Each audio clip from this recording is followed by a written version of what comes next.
Salut les beepers, salut les beepeuses, bienvenue pour cette deuxième vidéo de l'atelier de Brick-Alien Interceptor Project. On est avec la deuxième partie de la modification de l'arrière de la moto. La petite séquence avec la serviette, c'est pour vous rappeler qu'on s'était quitté sur le meulage de la patte arrière. Vous allez voir que c'est un petit peu évolué. On a fait de la peinture, on a caché ça, on va le voir tout à l'heure. La petite vidéo accélérée, c'était pour vous présenter également l'assemblage des différentes parties du feu arrière Moton.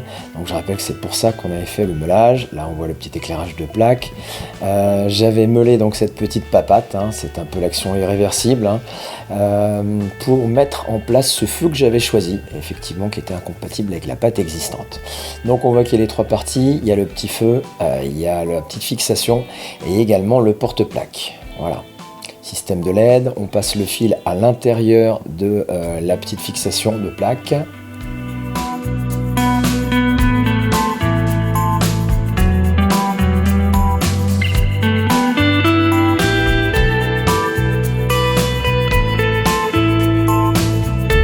On n'oublie pas de remettre les différentes parties, y compris les joints d'étanchéité.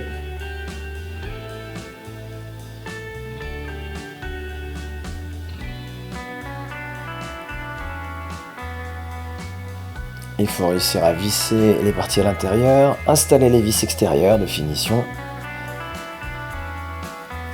Et on se retrouve voilà, avec notre feu finalisé, prêt à être posé sur le garde-boue.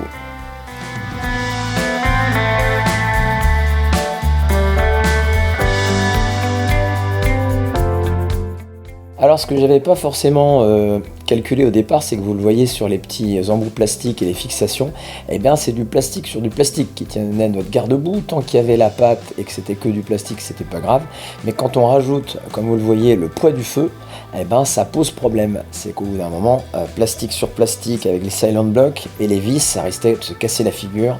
Et vous allez voir, la mise en place, ça va bouger. Alors j'ai trouvé un petit système avec une barre que j'ai fabriqué moi-même, utiliser les pas de vis des anciennes poignées que j'avais retirées pour une mise en place, pour pouvoir solidariser le garde-boue. J'ai utilisé une peinture noir mat spécialisée dans tout ce qui est chaleur résistante, notamment pour différentes parties, vous allez le voir. Donc j'ai peint la petite barre et j'en ai profité pour peindre les différentes parties qui étaient restées en blanc.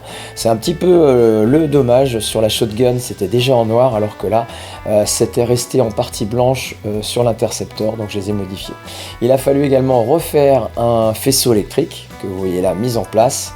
Donc en récupérant les petites pattes de fixation, en refaisant des systèmes avec des douilles, alors tout ça hein, c'est de la petite douille, c'est pas bien compliqué. Donc on récupère l'existant avec l'arrivée du système d'allumage arrière et on l'installe et on l'adapte en fait par rapport à ce nouveau feu et au petit clignotant qui avait déjà été mis en place, les petits gouttes d'eau Moton. Vous voyez que quand c'est mis en place c'est plutôt pas mal, que tout fonctionne, on a le stop, l'éclairage et également les clignotants. Le problème c'est que ça bouge. D'où l'intérêt de la barre de fixation, voilà, avec différents systèmes. J'ai pris des petits silent blocks plastiques que j'avais, je les ai retravaillés pour que ce soit le plus adapté à l'angle du garde-boue. Voilà, vous voyez, ils sont un petit peu limés sur les côtés. On présente donc la petite barre en place, on met le système du frein filet pour éviter que ça se défasse. On récupère les pas de vis, je vous disais, des poignées. Vous pouvez remarquer que la petite partie en cuir qui a été rajoutée et que maintenant ça ne bouge plus. Voilà, c'est l'intérêt. La petite partie en cuir, elle est plus ou moins provisoire. C'était pour cacher le meulage de la papate, sachant que j'ai pas fait un truc très très propre, donc ça me permettait de rester dans un look un peu vintage. C'est un choix provisoire, ça risque d'être du provisoire à long terme. Voilà, donc vous voyez une fois la selle remis en place, que ça tenait parfaitement et qu'effectivement, eh bien, le tout fonctionne. On va se retrouver dans une prochaine vidéo pour la suite des aventures de Raymond. À bientôt.